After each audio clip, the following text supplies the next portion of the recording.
మనకైతే పాస్టర్ గారు డ్రింకులు తెప్పించారు అందరి చేత. మరి దేవుడికి ఏమి ఇద్దాం మనం? అది ఒక ఆత్మ కూడా లేదంట. దేవుడు దప్పిక కొనుచున్నాననే మాట ద్వారా మనకేం తెలియజేస్తున్నాడంటే, ఆయన తన సిలువలో బలియాగం అయ్యే ముందు ఆయన 40 కొరడా దెబ్బలు తిన్నాడు. సిలువను మోసుకుంటూ యెరూషలేము ప్రదేశము నుండి గొల్గోతా వరకు ఏం చేశాడు? సిలువను మోసుకుంటూ గొల్గోతా కొండ మీదకి వెళ్ళాడు. అంత దూరం నడిచి సిలువను మోసుకుంటా వెళ్ళి అక్కడ ఆయన చేతిలో మేకులు కొట్టేలో దాహం ఎందుకు అయినది? ఎవరికైనా ఈ ఆలోచన వచ్చినదా? ఎందుకు అయినది? అప్పుడు దాకా మనం బరువు మోస్తా ఎండలో నడుస్తా కొంచెం దూరం వెళ్ళగానే ఏమనిపించింది మనకి? ఎవరైనా మంచినీళ్ళు బాటిలుంటే తీసి తాగుతాం, లేదంటే ఎవరైనా మంచినీళ్ళు ఇస్తే బాగుండేసాయా అని అనిపించింది. మరి దేవుడు అప్పుడు దాకా అంత శ్రమను అనుభవిస్తూ రక్తము దారలై కారుతూ అంత బాధను అనుభవిస్తూ సిలువను మోసుకుంటూ అప్పుడు కూడా కొరడా దెబ్బలు తింటూ అంత కొలుగోతో కొండ మీదకి వెళ్ళి కాళ్ళల్లో చేతులు మేకులు కొట్టేటప్పుడు కూడా నాకు దాహం అవుతున్నది, మంచినీళ్ళు ఇవ్వండి అని చెప్పి కిందన్నప్పుడు అడగని దేవుడు సిలువలో బలియాగమయ్యి సిలువలో వేలాడుతున్నప్పుడు ఆయన దాహం అని ఎందుకు అన్నారు? అది దేన్ని సూచిస్తుంది మనకి? అలనాడు సమరయ స్త్రీకి ఏం చేశాడు దేవుడు? జీవజలమును ఆమెకి దప్పికగా తీర్చాడు, వాగ్దానం చేశాడు, నువ్వు ఎప్పటికీ దప్పిక కొనవని. మరి అలాంటి దేవుడు దాహాన్ని తీర్చుకోలేడా? అప్పుడు దాకా ఓర్చుకున్న దేవుడు ఇంకాసేపు ఓర్చుకోలేడా? కానీ ఆయన దాహంను మనకి ఏం తెలియజేస్తుందంటే ఆత్మల దాహం కొరకు ఆయన ఎదురు చూస్తున్నాడు. ఆయన చివరి క్షణాల్లో ఆత్మల దాహం కోరి నేను దప్పిక కొనుచున్నానని మనతో చెప్పాడనమాట. ఎందుకు దప్పిక కొనుచున్నాడు? ఈ లోకంలో పాపం ఎక్కువై 5వ మాటగా తెలియజేస్తున్నాడు అనమాట. ఆయన దాహం ఏంటంటే ఆత్మల దాహము.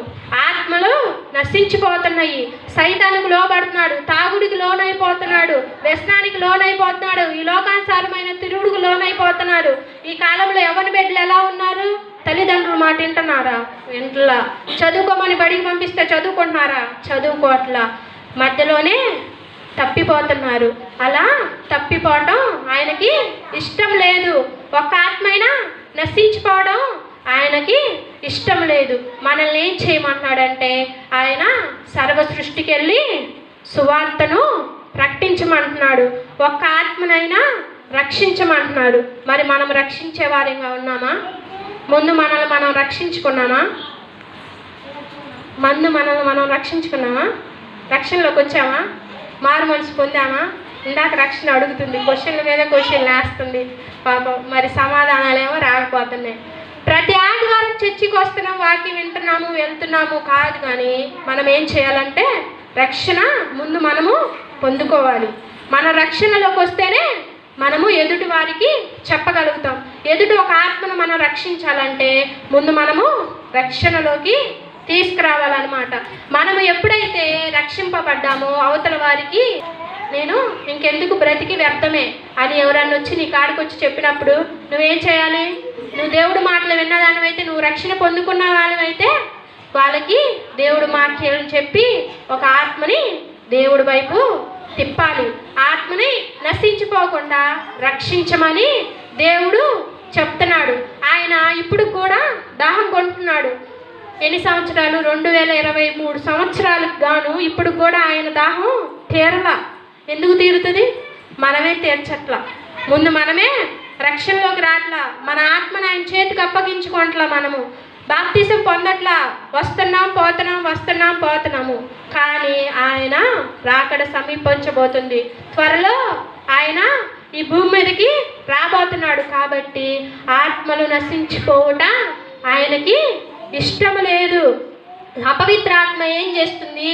జీవ మార్గంలోకి పోకుండా అందరినీ మరణ మార్గంలోనికి నడిపిస్తుంది.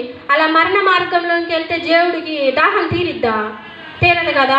మనం ఎప్పుడైతే జీవ మార్గంలోకి వెళ్తామో అప్పుడే ఆయన దాహము తీర్చిన వారం అవుతాము.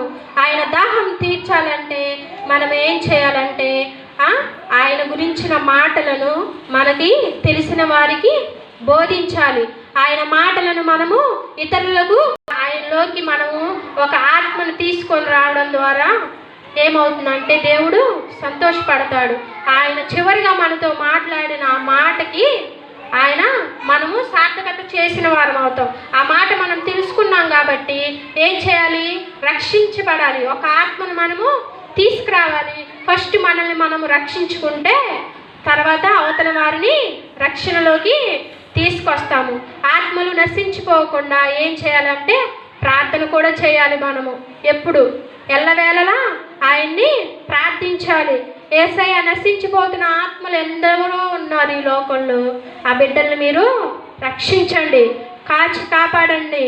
ఈ లోకంలో ఉన్న వాటి నుండి విడుదలను దయచేయమని మనం ఏం చేయాలి? దేవుడికి